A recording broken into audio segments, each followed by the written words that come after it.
5 حقوق اور گھر جنت۔ بیوی سے جب بھی بات کریں پیار اور محبت سے کریں۔ بیوی کی چھوٹی چھوٹی باتوں پر اس کی تعریف کیا کریں اور اس سے اپنے پیار، محبت اور سچائی کا یقین دلائیں۔ گھر کے کاموں پہ اس پر شفقت کیا کریں۔ کبھی بھی بیوی کا مذاق مت اڑائیں۔ اگر اس سے کوئی بات سمجھانی بھی ہو تو اس سے علیحدگی میں سمجھائیں۔ آپ کی بیوی آپ کی ذمہ داری ہے۔ اپنی بیوی کا احساس کرنا، اس سے کسی بھی چیز کی ضرورت ہو تو اسے گھر میں لا کر دیں۔ بہترین شوہر تو وہ ہے جو بیوی کا ہر جائز مطالبہ پورا کرے، گھر میں اس کی پرائیویسی کا اہتمام کرے، اس کے حقوق ادا کرے، اس کی خواہشات کا احترام کرے۔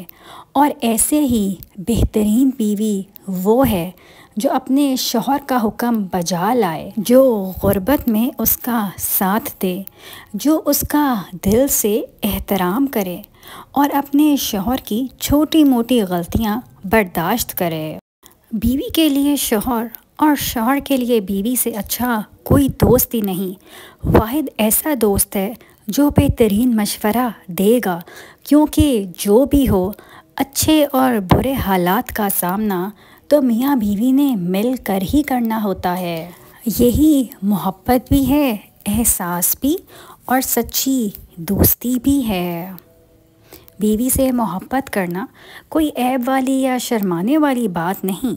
شوہر اپنے گھر والوں کے سامنے اپنی بیوی سے محبت بھری گپ شپ کرنا یا پیار والا نام لے کر بلانا سنت ہے، اور اس طرح سب کے سامنے عزت دینے سے بیوی کو اپنے شوہر سے محبت نہیں بلکہ عشق ہو جاتا ہے۔ اللہ تعالیٰ نے شوہر کو بیوی پر حاکم بنایا ہے اور یہ بڑا مرتبہ ہے۔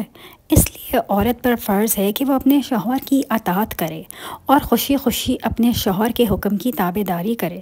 عورت کے لیے اپنے شوہر کو خوش رکھنا بہت بڑی عبادت ہے اور شوہر کو ناراض کرنا بہت بڑا گناہ ہے، کیونکہ اللہ تعالیٰ نے بیوی پر شوہر کا بہت بڑا حق بنایا ہے۔ اپنی بیوی کے ساتھ خوشگوار زندگی گزارنا چاہتے ہیں تو اس کے ساتھ روز گپ شپ کیا کریں، اس کو اپنی ہر پرابلم بتایا کریں، اس کو احساس دلائیں کہ وہ آپ کے لیے بہت ہی اہم ہے۔ اگر اختلاف بھی ہو تو دوستوں کی طرح آپس میں ڈسکس کیا کریں، اپنے اور اس کے ماں باپ کے سامنے اس کی عزت کریں۔ خوشگوار ماحول ہی اچھی زندگی گزارنے کا حامل ہے۔ روٹین کی باتیں سننے اور کرنے کے لیے ویڈیو کو لائک اور چینل کو سبسکرائب کریں۔